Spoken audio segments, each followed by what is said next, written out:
Siz sevgan jonli Medin Cake bugun o'z komandasiga oylik tarqatadi. Bilsanglar edi, har oyning 15 va 1-kunlariga shunaqa moralni tayyorlanaman, lekin iloji boricha umuman kech qoldirmasdan jamoamni umuman kuttirmaslikka harakat qilaman. Hisoblab chiqsam bugun 16-yanvar 217 kun bo'libdi konditorskiy domimiz ochganimizga, ya'ni 7 oy 3 kun bo'libdi.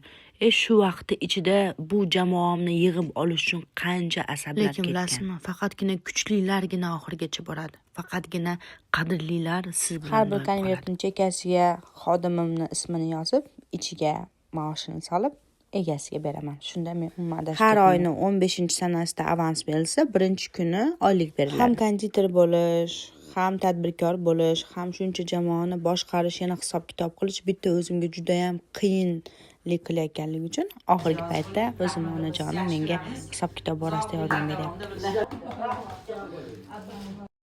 Pastdagi butun komandamga hamma avansini berib, shu bo'yi tepaga chiqib ketdim. U yerda smenadagi sotuvchilarim ham bugun o'z avansini olish kerak va har bir kelgan obunachi mehmonlarim bilan yarim soat, 1 soatdan stolda o'tirib maza qilib chaqchaqlashdik. Orada shunaqa sponjiga menga sovg'a qilishdi. Koreyadan keltirilgan ekan.